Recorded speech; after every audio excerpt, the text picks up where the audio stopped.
no Brasil. Esse é o modelo já adesivado, já com a carenagem para uso aeronáutico, para uso na defesa. Mas, como era um projeto FINEP, a gente sempre teve em mente a dualidade, tanto o uso militar quanto o uso civil para a geração de energia. Isso é algo que nasceu ali com o projeto do TR-5000, nosso turborreator de 5.000 newtons.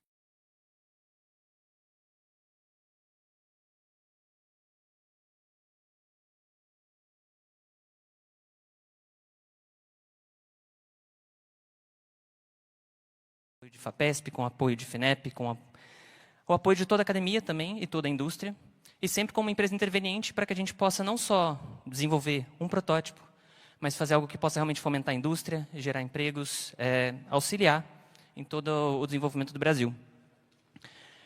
Essa é a versão do protótipo, né, uma versão carenada. A gente tem também uma outra idêntica ali dentro. E isso aqui foi o início para que a gente pudesse aprender a fazer. É algo que pouquíssimos países do mundo fazem, 4 ou 5. E o Brasil se coloca como um deles, que domina todo esse ciclo. A gente sabe fazer os compressores, a gente sabe fazer a câmara, a gente sabe fazer a turbina, a gente consegue fabricar, a gente sabe como eles funcionam, a gente consegue expandir isso para diversos usos. Então, a gente tem versões menores, e aí talvez o senhor Roman possa explicar melhor, mas essas versões menores vêm do know-how que a gente conseguiu fazendo aquela ali. A gente aprendeu a fazer, fazendo o TR-5000, desenvolvendo, fazendo o protótipo, rodando com a infraestrutura laboratorial que a gente tem aqui, que é uma infraestrutura única na América Latina. Vários bancos de ensaio que foram construídos, um laboratório para motor completo. Recentemente foi inaugurado um banco de ensaio de compressores e agora a gente está continuando para que a gente possa não ficar só no protótipo. Perdão, é a falta do uso, é a falta de costumes. Quantos países do mundo produzem turbina? Hoje, que dominam o ciclo todo, são 5. Os 5. China, Rússia, França, Reino Unido.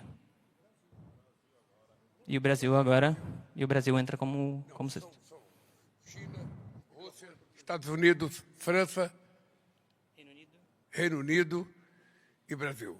Então o Brasil seria o 6º. Então eu posso dizer aqui, pegado no seu braço, de que o Brasil já pode ser considerado o 6º país do mundo a produzir turbina.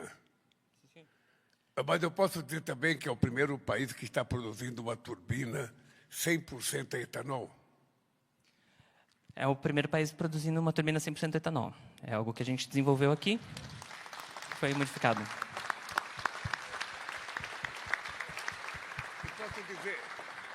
E posso dizer que vocês aqui na aeronáutica ou ITA, o que eu falo aqui?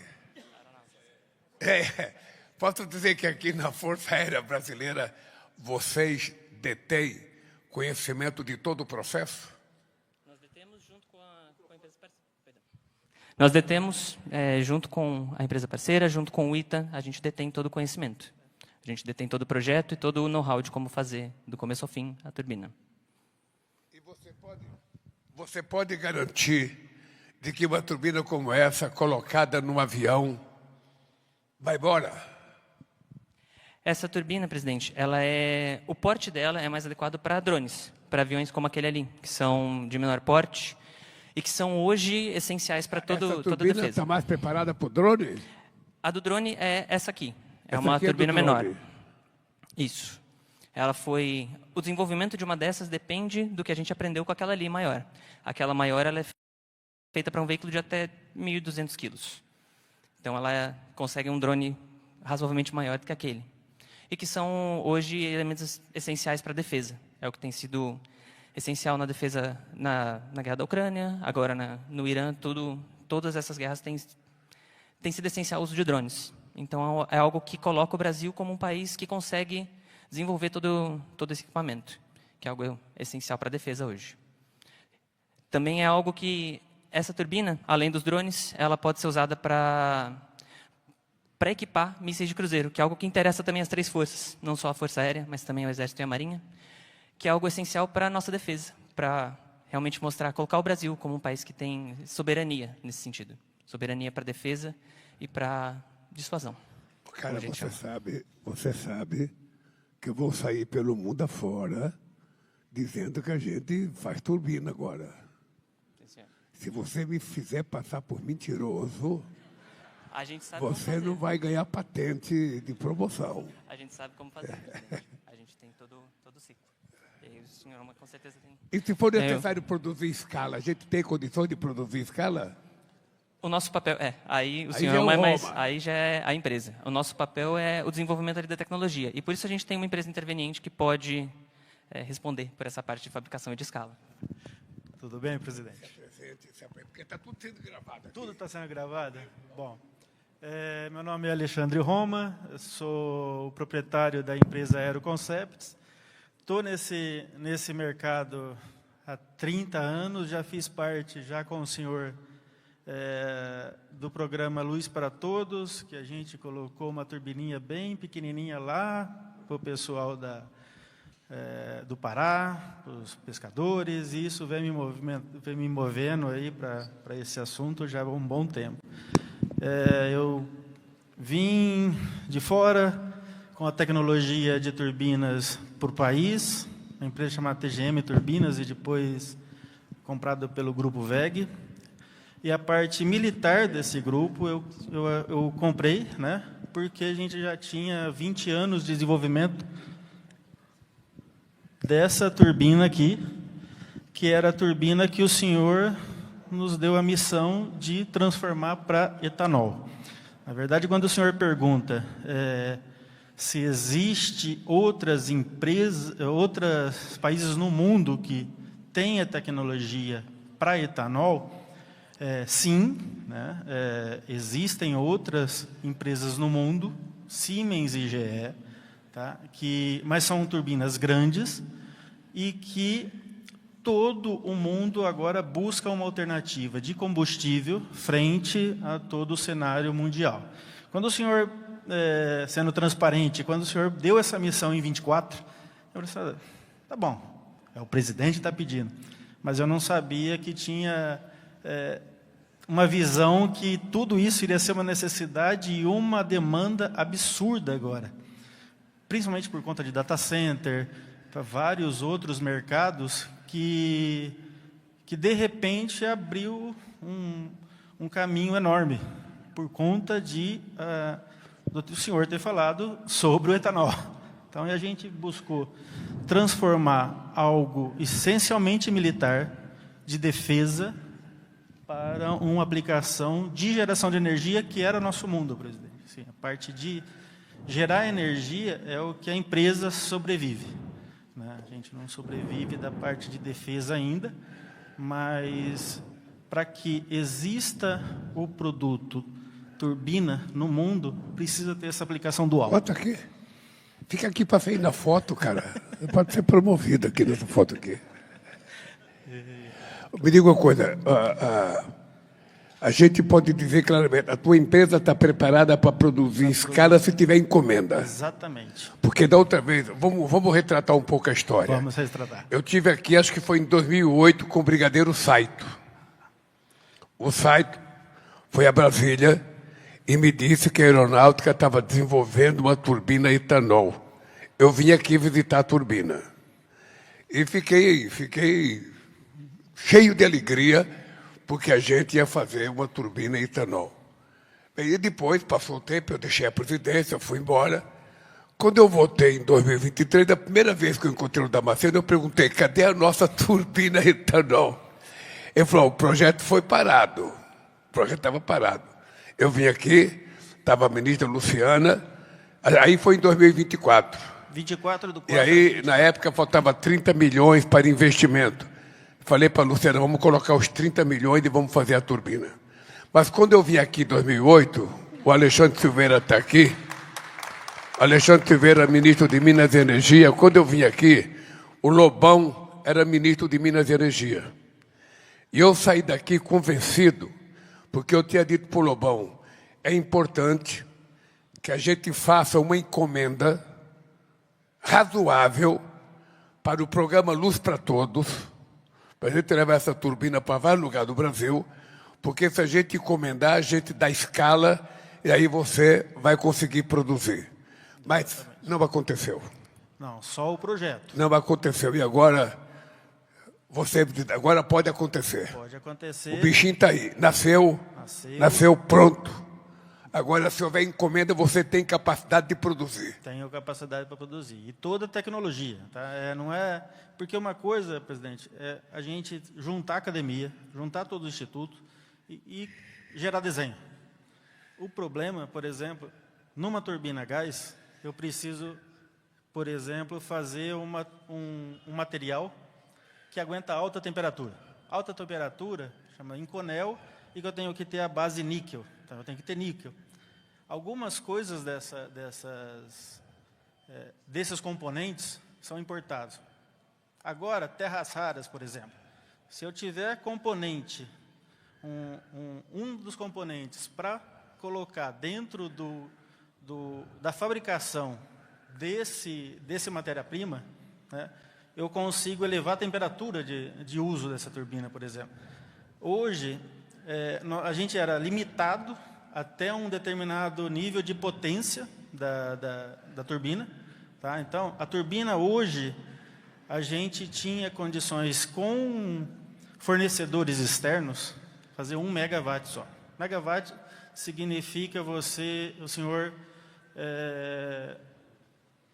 distribuir energia para 33.600 casas. Tá? 3.600 casas? É aquilo lá. Aquela unidade já está pronta e ela pode fornecer energia para 3.600 casas. Tá? A etanol. A gente comprou um forno de microfusão a vácuo, está trazendo da China, e um forno para fazer a nossa liga. Então, hoje, a gente pode dizer que a gente é totalmente independente, tanto da matéria-prima, quanto para fabricar Mas não usa nióbio? Pode usar em alguns tratamentos. Tá? Dentro da turbina, para aguentar a caloria? Exatamente. Tem vários estudos para fazer isso daqui. Né? O que a gente se propôs a fazer, presidente, é tirar aquela dependência. Não, a gente não consegue fazer nada, a gente não tem condições. Não, está provado. Se o senhor quiser vender isso daqui, essa turbininha aqui, isso vai vender que nem água. E aí a gente fez 2 voos com aquele negócio. Isso aqui é você que fabrica? Fabricamos completamente. Pô, vou ficar sócio da tua empresa. Bora lá. Quanto é que está a ação? Vamos comprar as ações aqui. Aí eu tenho que conversar com o mercadante. Você fez... Ele fez a IPO da empresa dele? Vamos comprar ações aqui. Isso aqui é para levantar aquele drone? Aquele drone ali. Agora, esse drone é um drone de paz ou um drone de guerra? Ambos. Ambos? Você tem condições de ser ele de guerra, tá? Mas também, hoje, a gente tem O que tem? Hoje temos a Embraer do lado, mas se alguém não quiser fornecer motor, pode ser que ela não exista no outro dia. Isso. O que tem, para os drones é a mesma coisa. Né? Então, está surgindo muitas empresas fabricantes de drones, de mísseis, e tirou o propulsor, ele vai ficar aí no chão. Então, o que a empresa aérea está se dispondo a fazer? Como a gente fala, é a nova Embraer dos motores. É dar condição de ter turbina e motores para propulsionar. Você já faz? Exatamente. Você faz o motor? Vamos começar a fazer a partir de agora, submetendo um projeto para a FINEP, a questão de 1 semana. Né? Para quê? Para que realmente a empresa possa suprir as necessidades do Brasil. Porque senão a gente vai fazer drone e não tem motor. E fica dependendo Exatamente. da o motor tecnologia é pistão. de outro. Turbina é para coisa rápida e consome muito. O motor, para a parte não guerra, é uma parte que a gente depende. Eu vou precisar ter um drone de monitoramento de longa duração ali em cima, não é com turbina. Né? Então, isso a gente está num tempo, num roadmap que a gente nasceu aí há mais de 20 anos. Bem, vocês viram aí, né? Aqui está o ministro da Ciência e Tecnologia, aqui está o ministro do Trabalho, está o presidente do BNDES, ministro de Minas e Energia, o vice-presidente da República. Portanto, a turma que pode dizer ok, para a gente ser dono do nariz, pode dizer. Pode dizer. Tá? Porque eu acho que a gente precisa ser dono do nosso nariz. Eu acho que é tudo muito bonito, a gente produz avião, mas sempre a gente está dependendo de uma vírgula de tecnologia que não é nossa. E de vez em quando alguém pode dizer, eu não vou vender para você. Exatamente. A gente fica nu diante da história. Então, vocês viram, o Turquia está pedindo para eu olhar para vocês. Eu aqui, cara, eu não posso... Eu estou aqui conversando com o dono da empresa, o Roma, que é o cara que vai nos tirar da letargia da dependência. Estou aqui com o nosso... Você é o quê? Capitão. É bom ser capitão? Ganha bem sendo capitão? Sustenta a minha família. Mais ou menos. Sustenta a família, mas se fosse um pouquinho mais, seria melhor. Se desse para sustentar a família e fazer uma poupançazinha, seria muito melhor. Um dia nós vamos chegar lá. Primeiro tem falta a turbina. Primeiro tem falta quando ela levantar voo, aí nós vamos discutir seu salário. Estamos fazendo isso. Bem, mas era isso que a gente... Eu só queria isso aqui é muito... Isso aqui, para mim, gente, é muito especial. É muito especial porque eu acho que todo santo dia a gente tem que levantar com a ideia de provar que a gente é capaz de fazer alguma coisa mais importante do que a gente fez no dia anterior. E se a gente não levantar com essa disposição, a gente vai ficar sempre na mesma. Sempre na mesma, sempre na mesma. Eu acho que isso aqui para nós é uma coisa extraordinariamente positiva. Agora é preciso a gente discutir como é que a gente vai utilizar isso. Como é que a gente vai dar escala para a gente produzir isso, quais são as nossas necessidades. Mas o objetivo mesmo é a gente, sabe, chegar no momento em que por que os aviões nossos não voam só com a turbina nossa? É um desafio para nós, para a gente ser independente de verdade. Por isso, Roma, parabéns, cara. O cabelo caiu, mas valeu a pena. Antes disso, Valeu. era cabeludo. Valeu. O senhor quer... Vamos lá. Vamos mostrar... Vamos lá, porque quem tem que... Eu vou ver a turbina, mas quem tem que falar é o comandante da aeronáutica aqui, não sou eu. Vamos ver a turbina. Pode ficar, eu dou uma volta por trás aqui. Tudo bem? Vocês quem são? Tudo olheiro? Tudo meu olhar. Tudo da empresa e o meu professor que começou tudo isso. Ah, é? Me diga uma coisa, isso aqui? Vamos lá. Como é que funciona isso aqui? Vamos lá. Ô Alexandre Silveira, você tem que vir ver isso aqui, cara. Porque você é que pode dar escala. Não é isso? Exatamente. Explica aí agora, Roma. Não fique escondido não, meu filho. Não fique escondido. Fica aqui, você é capitão da Força Armada Brasileira, da Força Aérea. Vamos lá. Vamos lá. Presidente, quando o senhor veio em 24, o senhor viu uma turbina aqui num pedestal e que a gente utiliza ela como... Aquela era um mockup, mas aqui dentro de um laboratório, aqui dentro do CTA, existe aquela mesma turbina que a gente está em permanente desenvolvimento e aquele desenvolvimento, então,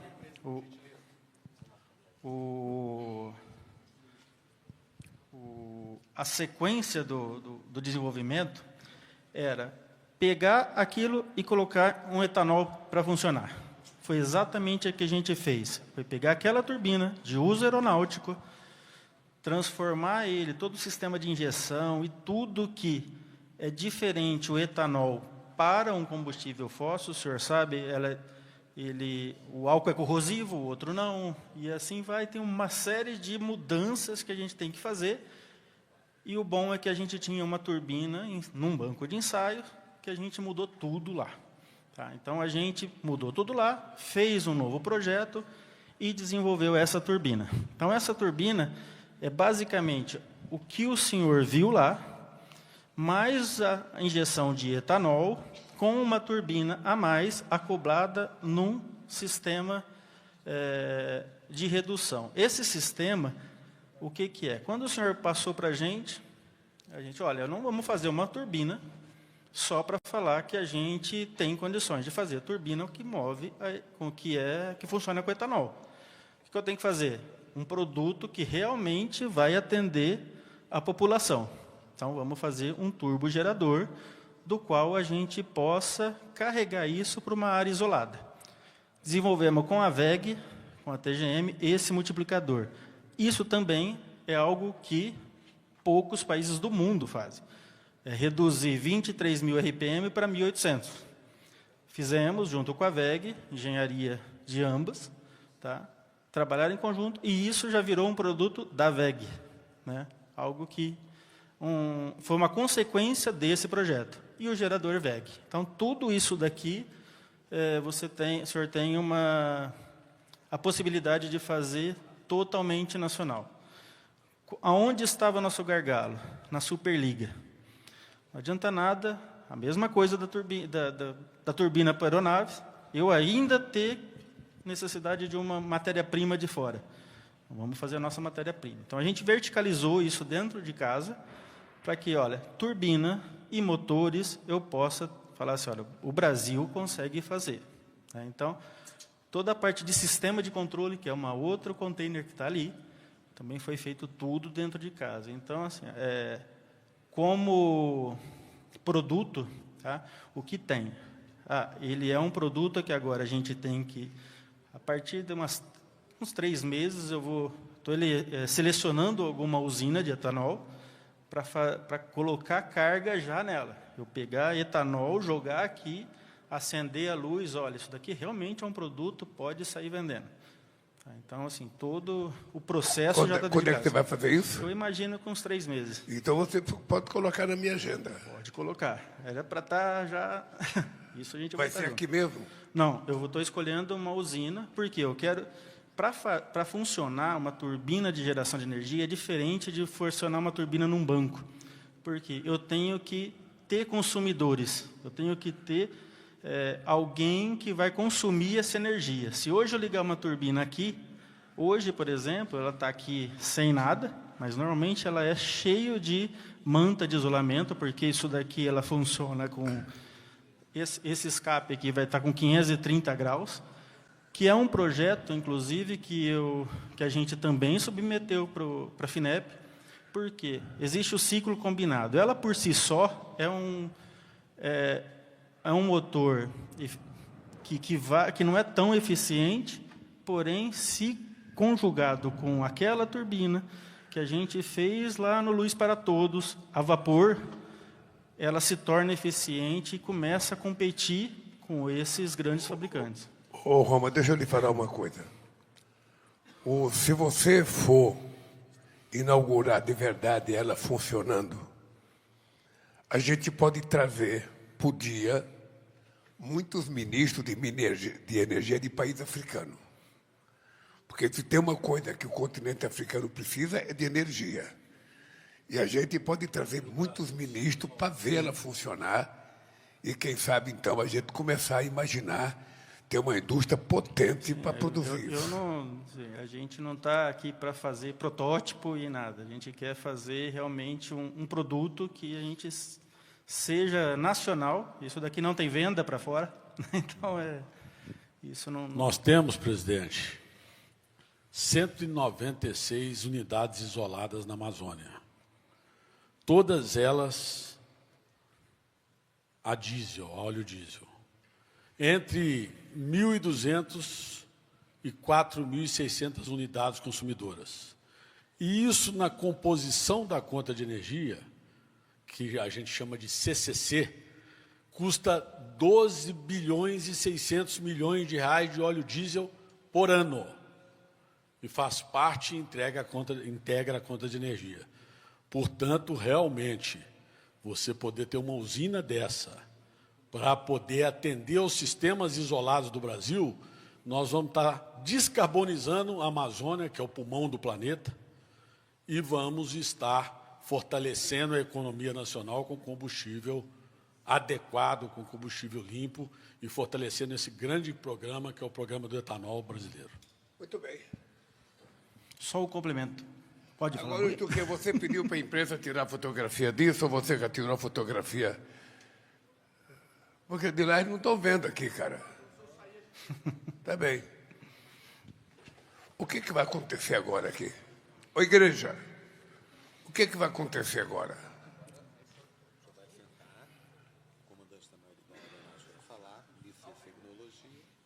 Muito bem. Agora é você e o Luiz Fernando. Tá bem? E aí?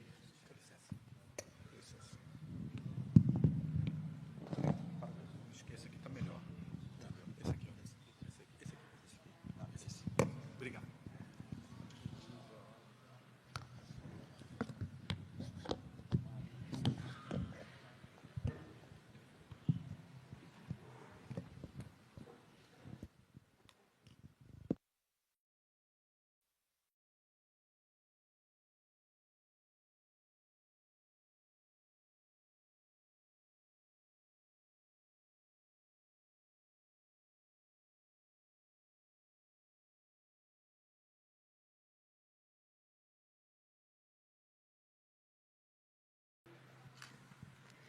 Para tratar sobre o projeto da primeira turbina movida a etanol, desenvolvida pelo Instituto de Aeronáutica e Espaço, faz uso da palavra o comandante da Aeronáutica, Tenente Brigadeiro Damasceno.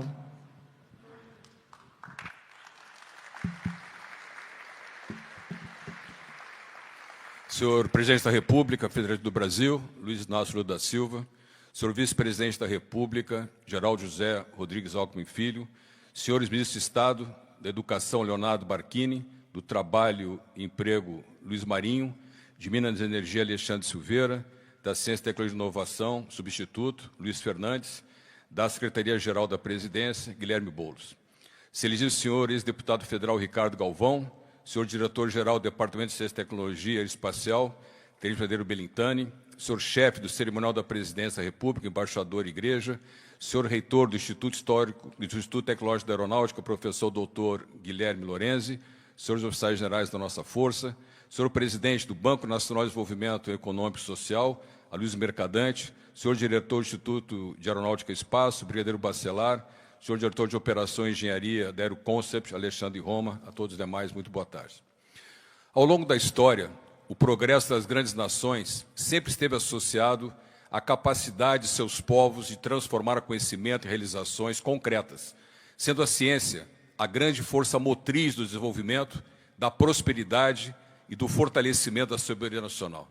Assim, é com grande honra que, na qualidade de comandante da Força Aérea e estando acompanhado do senhor Presidente da República, Luiz Inácio Lula da Silva, presencio nesta data a apresentação da Unidade Geradora de Energia Elétrica 1000BR, sendo este um marco que evidencia a capacidade brasileira de converter talento, criatividade e pesquisa aplicada em inovações voltadas ao desenvolvimento do nosso país.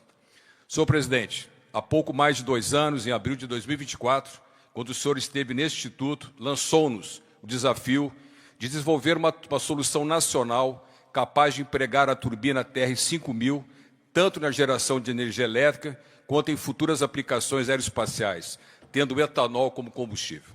Hoje, com enorme satisfação, podemos afirmar que este desafio tornou-se realidade, graças à dedicação e espírito inovador de nossos pesquisadores, engenheiros e parceiros da indústria nacional que abraçaram esse propósito. Mais do que um novo projeto destinado à produção de energia elétrica, a UGE 1000BR representa a primeira unidade geradora brasileira movida por turbina a gás e etanol, capaz de gerar 1000 kW de potência. Compacta, móvel e integrada em um contêiner de 20 pés, ela foi concebida para proporcionar rápido transporte, instalação e operação em localidades remotas, em cenários de calamidade ou sempre que se fizer necessária uma fonte confiável de energia. Ao mesmo tempo, materializa uma tecnologia concebida integralmente no nosso país, demonstrando que o Brasil reúne competência científica, capacidade industrial e visão estratégica para desenvolver soluções alinhadas às suas próprias necessidades. Ao empregar a turbina TR-5000, desenvolvida pelo Instituto de Aeronáutica e Espaço, em parceria com a empresa Aeroconcept. Este projeto evidencia o extraordinário potencial da integração entre o Estado, a academia e a indústria.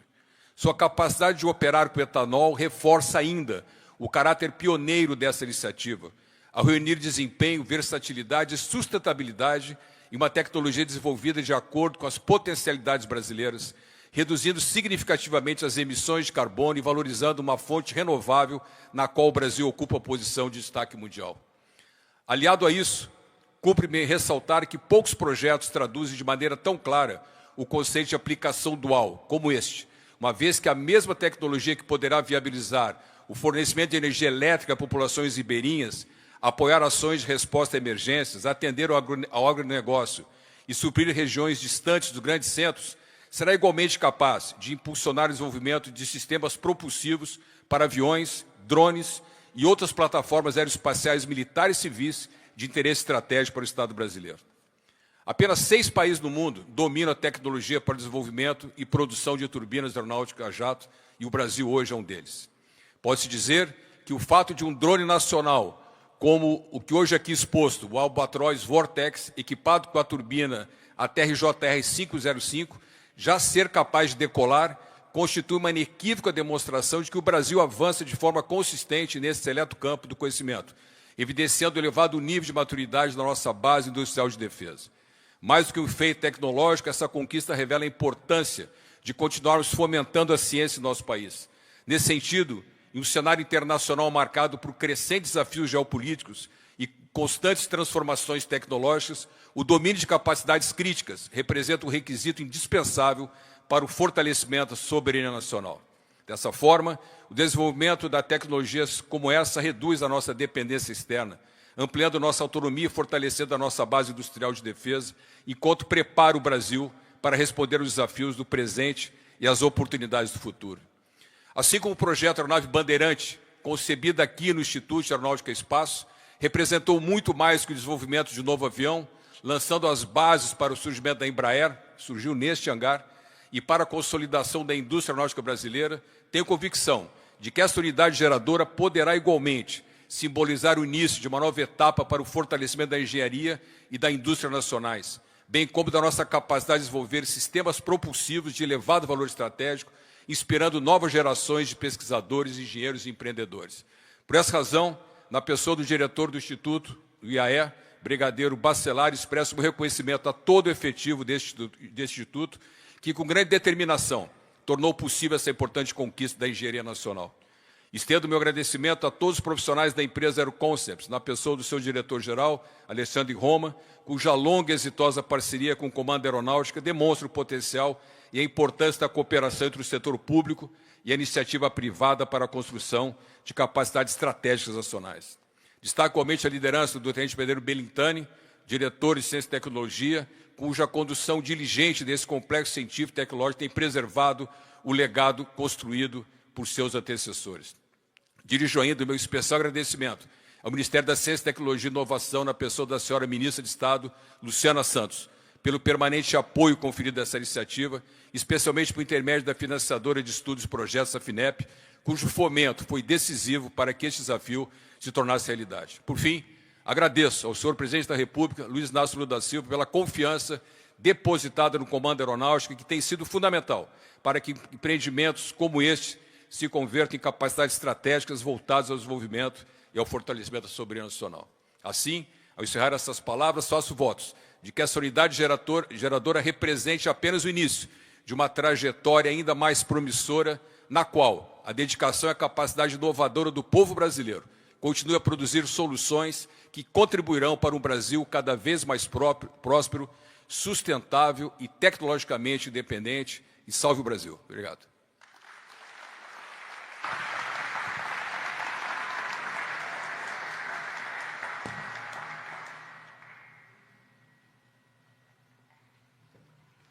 Ouve-se agora o ministro da Ciência, Tecnologia e Inovação, substituto Luiz Fernandes.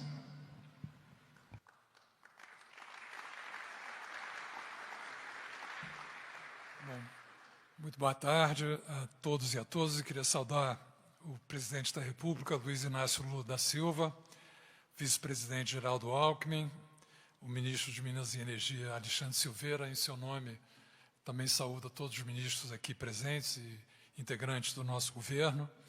Almirante Marcelo Damasceno, comandante da Aeronáutica, brigadeiro Marcelo Damasceno. Em seu nome, também saúdo a todos os dirigentes e quadros aqui da Força Aérea Brasileira. A Luiz Mercadante, colega presidente do BNDES, e Alexandre Roma, sócio fundador e diretor de operações de engenharia da Aeroconcepts. Hoje, como já foi destacado, é um marco importante para a ciência, tecnologia, inovação e soberania tecnológica do Brasil. Este projeto demonstra a capacidade do Brasil de desenvolver soluções tecnológicas complexas por meio da integração entre instituições de pesquisa, universidades, empresas e profissionais altamente qualificados. A apresentação da primeira unidade geradora de energia elétrica, baseada em uma turbina a gás movida a etanol, desenvolvida com tecnologia 100% nacional, representa um avanço relevante para a engenharia brasileira e amplia as possibilidades de aplicação de tecnologias estratégicas em diferentes áreas. Este resultado é fruto de um longo processo de pesquisa, desenvolvimento e inovação. O desenvolvimento da turbina aeronáutica TR-5000 teve início em 2006, com apoio do então Ministério da Ciência e Tecnologia e da FINEP, contribuindo para a formação de competências nacionais em tecnologias aeronáuticas de alta complexidade. Presidente, eu tive a honra de servir o seu primeiro governo como secretário executivo dos então ministros Eduardo Campos e Sérgio Rezende. E esse projeto da turbina começou lá, né? Eu participei diretamente da negociação e das discussões que resultaram no apoio a essa turbina original. E de lá para cá, foi construída uma base de conhecimento que tornou possível adaptar essa tecnologia a uma nova aplicação, a geração de energia elétrica utilizando etanol. Essa transformação exigiu soluções inéditas de engenharia, intensa atividade de pesquisa e atuação integrada de equipes altamente especializadas. Como já foi dito, poucos países dominam tecnologias desse nível de complexidade. Por isso, este projeto evidencia a capacidade do Brasil para desenvolver conhecimento próprio, ampliar sua autonomia tecnológica e gerar soluções voltadas às necessidades do Brasil e do planeta. É uma iniciativa que materializa o firme compromisso do Brasil com a transição energética, a descarbonização, que sustenta o desenvolvimento sustentável do país e do planeta. Também demonstra o potencial das chamadas tecnologias de uso dual, que podem atender tanto aplicações estratégicas quanto demandas da sociedade.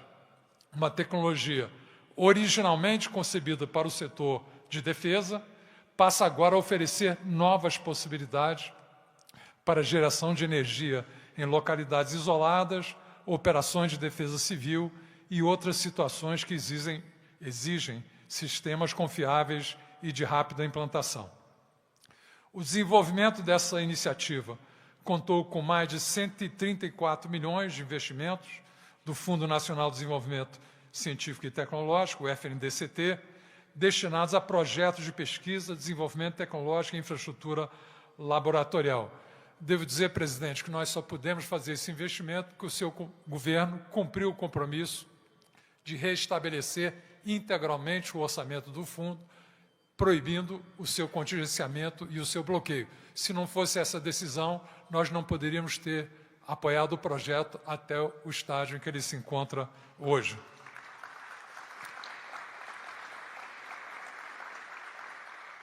Esses recursos do FNDCT apoiaram projetos de subvenção econômica para empresas e convênios com institutos de aeronáutica e espaço, fortalecendo a infraestrutura necessária ao desenvolvimento dessa tecnologia, mas não só dela. Esse investimento se insere em um conjunto maior de investimentos realizados aqui no Instituto, que totalizam, no valor dos seus projetos, 300 milhões agora no terceiro governo do presidente Lula. Temos financiado aqui um instituto, também através de um programa do FNDCT, que eu acho que o senhor vai valorizar, que é um programa de autonomia tecnológica na área da defesa, que busca identificar tecnologias críticas para a defesa nacional, que são sujeitas a cerceamento e bloqueio internacional e que, portanto, têm que ser desenvolvidas nacionalmente e que têm grande potencial de uso dual, como essa turbina que nós aqui estamos vendo hoje. Projetos como estes mostram a importância da cooperação entre instituições públicas, centros de pesquisa, setor industrial, empresarial e agências de fomento. O avanço tecnológico é resultado da soma de conhecimentos, da continuidade da pesquisa e da colaboração entre diferentes áreas do conhecimento. Mais do que um novo equipamento, esta turbina representa a capacidade da ciência brasileira de transformar conhecimento em soluções concretas, fortalecendo a engenharia nacional, ampliando competências estratégicas e criando oportunidades para novas aplicações tecnológicas. Parabenizo a todas as instituições, pesquisadores, engenheiros, técnicos e profissionais que contribuíram para essa conquista. O trabalho desenvolvido reafirma o papel da pesquisa científica, tecnológica e da inovação como elementos fundamentais para ampliar a capacidade tecnológica do Brasil e enfrentar os desafios do futuro. Muito obrigado.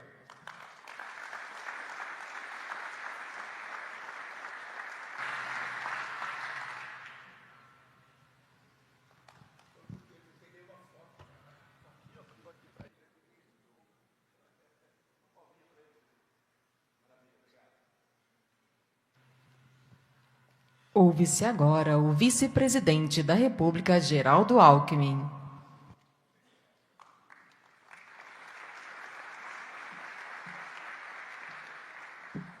Presidente Lula, ministros aqui presentes, lideranças, amigas e amigos, vejo aqui dois joseenses queridos, os ex-prefeitos, o Carlinhos Almeida e a doutora Ângela Guadagnin. Presidente, uma palavra breve. Nós estávamos praticamente na sua terra, onde o senhor fez a sua liderança como líder dos trabalhadores, e na terra do ministro Luiz Marinho, no ABC. Agora o senhor chega ao Vale do Paraíba, a nossa terra, do Aloísio Mercadante, cujo avô, doutor Pompílio Mercadante, foi prefeito aqui ao lado de Jacareí, a terra do deputado nosso doutor professor Ricardo Galvão, e estamos numa grande cidade, a segunda melhor da região, que é São José dos Campos. Só perde para Pindamonhangaba, mas ela está caminhando bem. E essa é uma região histórica. No século XIX, começo do século XX, se dizia: o Brasil é o café, e o café é o Vale do Paraíba. Então a região foi muito rica, mas como alicerçada apenas na monocultura cafeeira, depois entrou em crise. E aí Monteiro Lobato, aqui de Taubaté, escreve Cidades Mortas, retratando a decadência do café, dizendo: aqui tudo foi isso, foi aquilo, foi. Mas esse ciclo, veja que o café foi tão forte para São Paulo, ministro Alexandre Silveira, que o Alberto Santos Dumont, nós temos uma cidade no estado de São Paulo, ao lado de Ribeirão Preto, chamada Dumont. A Dumont era a Fazenda Dumont, do pai do Alberto Santos Dumont, que era um grande cafeicultor paulista e engenheiro. E aí que nasce a vocação do Santos Dumont, que faz agora 120 anos, pai da nossa aviação, a sua vocação, o seu dom na Fazenda Dumont, hoje cidade de Dumont. Mas o Vale se tornou a região mais industrializada, das mais industrializadas do mundo, comparado ao Vale do Ruhr, da Alemanha. Se nós sairmos de Guarulhos, na Dutra, é uma indústria do lado da outra. Metalurgia, siderurgia, alumínio, aço, química, farmacêutica, avião, automóvel, é um mar de indústrias. E que também sofreu. Veja, na Bahia fechou a Ford, no governo anterior. Aqui em São Paulo fechou a Mercedes-Benz. No Ceará fechou a Troller. E no seu governo, presidente, o senhor lançou a Nova Indústria Brasil, a NIB, competitiva, né, sustentável, inovadora e exportadora. E a indústria vem se recuperando. Aliás, a Embraer é hoje a terceira maior indústria aeronáutica do mundo, voando nos 5 continentes. Veja que a semente caiu em solo forte, fértil, e prosperou com o talento Brigadeiro Damasceno, da Aeronáutica, do Ministério da Defesa, do ITA, do Instituto de Pesquisas, enfim. A defesa, presidente, aí foi, a Vibras aqui do lado tinha fechado em Jacareí, está renascendo, está reabrindo, ressurgindo. Então, a GWM, que tinha a Mercedes, que fechou em Iracemápolis, reabriu agora Great Wall Motors, a GWM, a Ford, nova indústria, a BYD, a Troller no Ceará, nova indústria, General Motors associada a outros grupos. Então, a retomada da indústria. E transformar a agricultura em indústria, que é a agroindústria, os biocombustíveis. Nós estamos saindo de São Caetano, onde está sendo lançado no Instituto de Tecnologia Mauá os testes para aumentar ainda mais o diesel, o bio no diesel, ou seja, transformar um produto agrícola em indústria, agregando valor, gerando mais emprego, ajudando o meio ambiente e a saúde. E agora o etanol. O Brasil, que foi campeão da biolargada há 50 anos com etanol, o etanol não só no biocombustível, mas também gerando energia elétrica, né? Abrindo uma nova matriz energética. A gente fica muito, muito feliz. Parabéns, presidente Lula, pelo seu trabalho. E quando se dizia, não, mas vai competir, né, com o alimento, não. O Brasil tirou 24 milhões de pessoas do mapa da fome. O Brasil é o maior exportador hoje de alimento do mundo. Nós vivemos a maior queda de desmatamento na última década, e fortalecendo a indústria e gerando ainda mais emprego e renda. Parabéns, bom trabalho, presidente.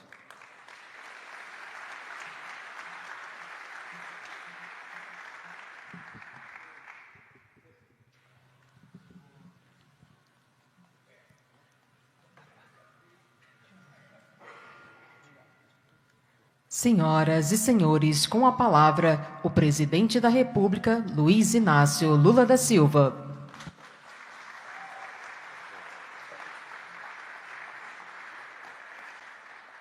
Eu vim aqui muito mais para tirar uma foto. Mas antes eu queria dar uma palavrinha com vocês.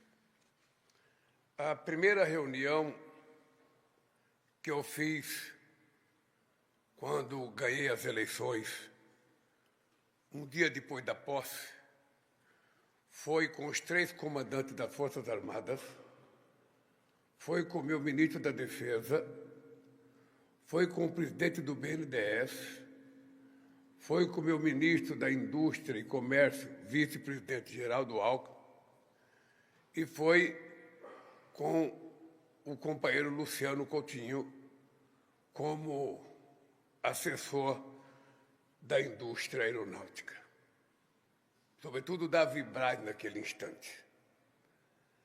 Eu fiz aquela reunião porque eu constatei desde o meu primeiro mandato a fragilidade do Brasil quando se tratava de discutir indústria de defesa. Eu contei outro dia numa reunião, na inauguração de uma fragata lá no Rio de Janeiro, de que, quando eu assumi a presidência da República em 2003, foi com muita tristeza que eu descobri que os nossos soldados eram liberados do serviço às 11 horas da manhã, porque a gente não tinha dinheiro para pagar o almoço do nosso soldado. E foi com isso que a gente resolveu, então, criar uma coisa chamada Soldado Cidadão, para que a gente desse um curso de formação profissional aos nossos recrutas, para eles saírem, depois da prestação do serviço militar, com algum aprendizado profissional para tentarem vencer na vida. Também, quando eu cheguei na presidência, o avião presidencial chamava-se Sucatão. Nós tínhamos 2 Sucatão e 2 Sucatinha. O Sucatão tinha sido aposentado no governo Fernando Henrique Cardoso, porque o motor de um caiu não sei aonde com o vice-presidente da República. Caiu só o motor, o vice-presidente não. Ou seja, e eu achava uma vergonha, sabe, um presidente da República ter um avião chamado Sucatão.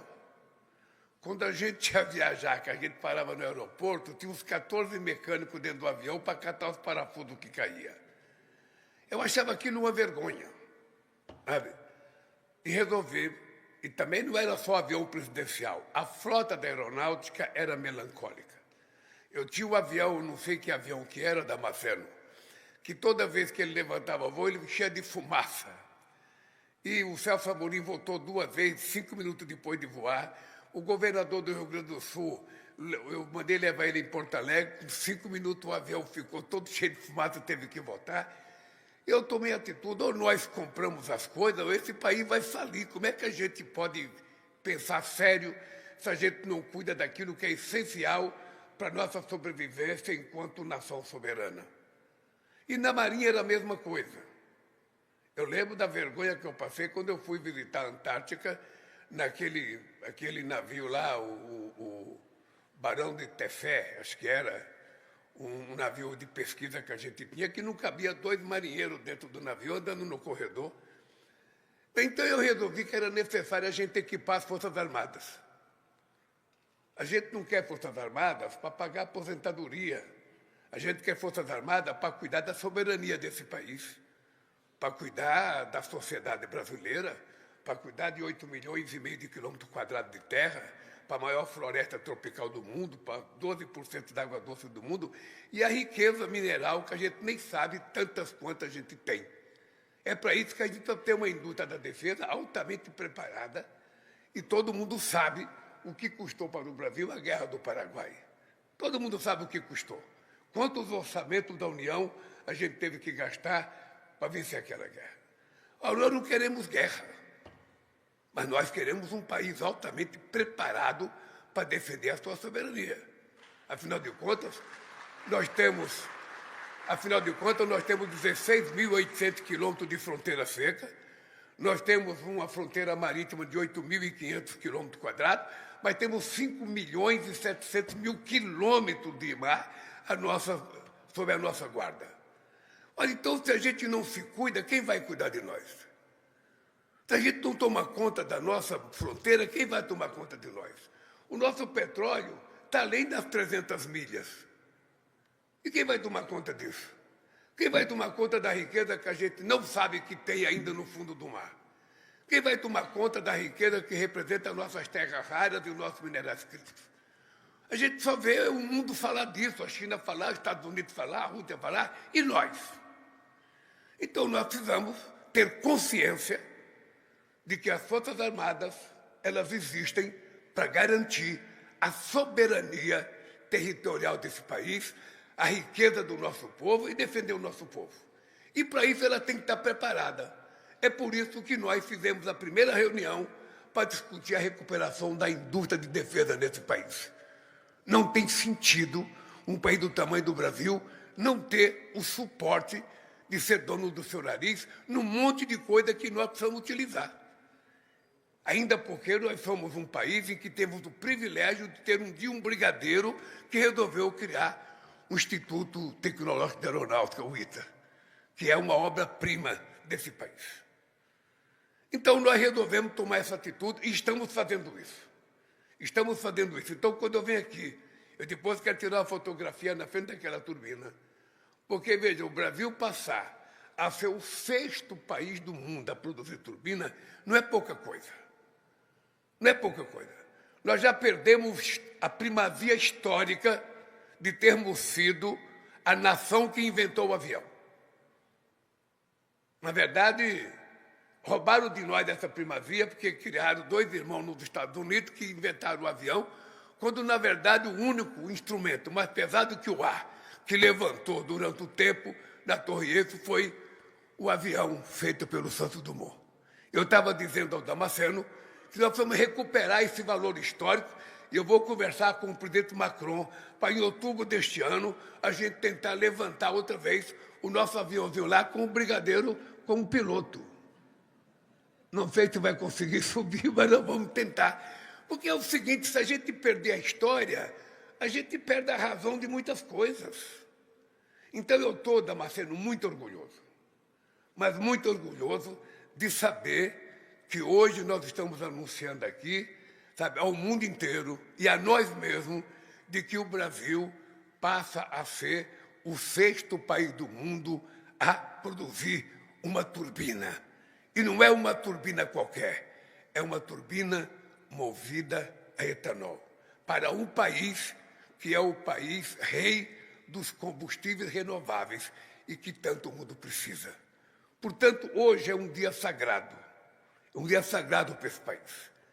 Da mesma forma que nós fomos hoje no Instituto Mauá, lá em São Caetano, começar a fazer teste da Damasceno de 300 horas, sabe, o motor funcionando sem parar para a gente testar o B20 do óleo diesel, depois tentar o B25, para que a gente possa provar que se o mundo quiser ser descarbonizado, ninguém precisa inventar mais nada. Venha trabalhar com o Brasil, que a gente pode mostrar como é que o mundo vai se descarbonizar. Por isso eu quero parabenizar o Instituto Tecnológico de Aeronáutica.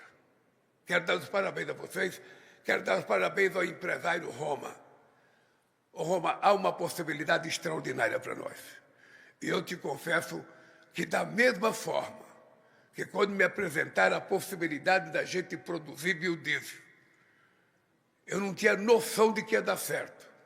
Mas tudo que é proposta ousada, eu gosto de testar.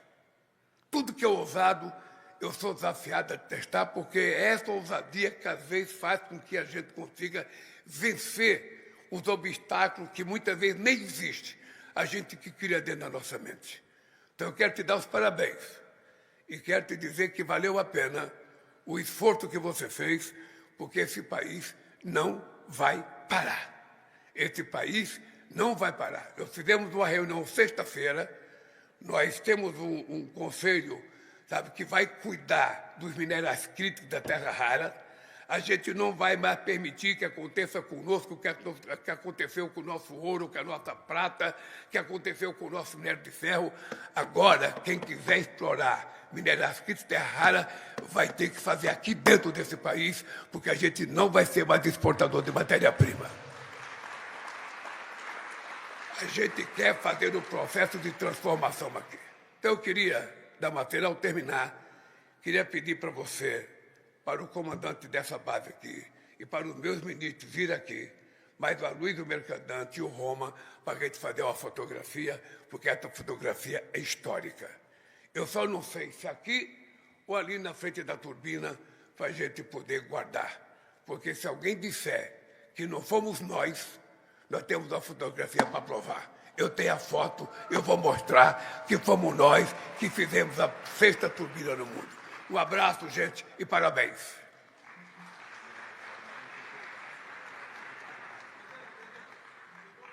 Não, e depois a foto com os funcionários que trabalharam na turbina. turbina pode vir para cá?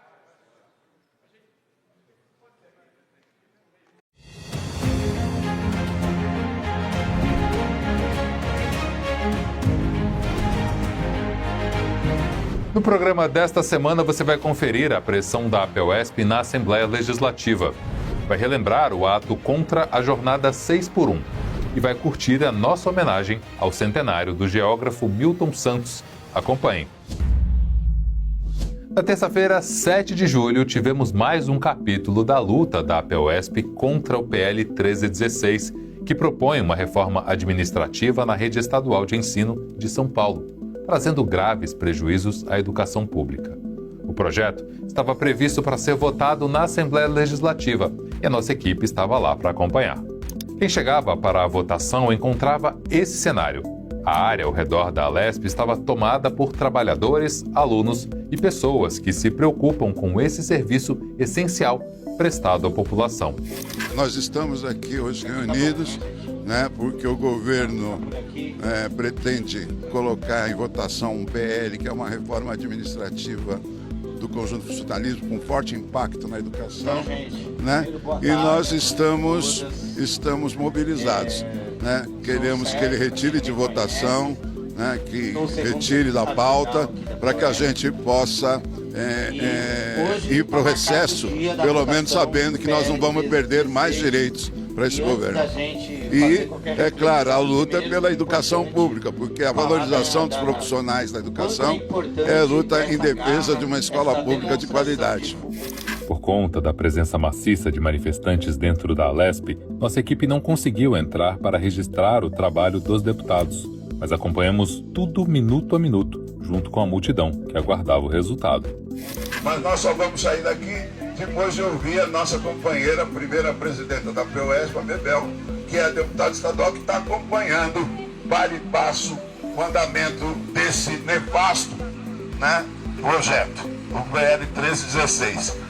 Mas nós vamos ficar aqui até retirar de pauta esse projeto. E, novamente, chegou muita gente aqui nessa casa, está lotada, está como tem que estar, como deveria estar todos os dias essa casa, lotada. Porque aqui é o nosso espaço, pelo menos todas as terças-feiras. No final da tarde veio a boa notícia. Em um acordo feito pelas lideranças, o PL 1316 não foi colocado em votação. Foi mais uma demonstração de força dos trabalhadores da educação. Ela não foi votada, mas ela foi objeto, sim, de chantagem na semana passada. Porque, veja, antes de você vir para o plenário, tem uma coisa que se chama Colégio de Líderes, Esse Colégio de Líderes é o que determina a pauta. No Colégio de Líderes da semana passada, o presidente da Assembleia Legislativa, André do Prado, disse: nós vamos pautar a LDO e também o PL da Educação, que é o 1316. Eu tenho certeza que não vai pautar, agora vai ser só depois da eleição, E depois da eleição também, todo o clima tende a nos dar uma favorabilidade no sentido de organizar muito mais do que a gente organizou. Veja, hoje lotou lá todos os plenários, E ao mesmo tempo o plenário maior, que é o Juscelino Kubitschek, e ao mesmo tempo tinha muita gente aqui fora, o que demonstra que a pauta mobilizou, Todos os professores, estudantes estavam aqui. Graças à luta dos professores, graças à luta da APUESP, graças ao nosso mandato, o mandato popular, mas sobretudo a presença da APUESP aqui, ela foi fundamental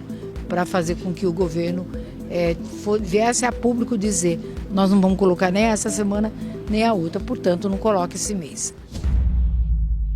A luta contra a jornada 6x1, que é de toda a classe trabalhadora, continua nas ruas. No dia 30 de junho, centrais sindicais e sindicatos realizaram um Dia Nacional de Mobilização que ocorreu em vários estados e no Distrito Federal.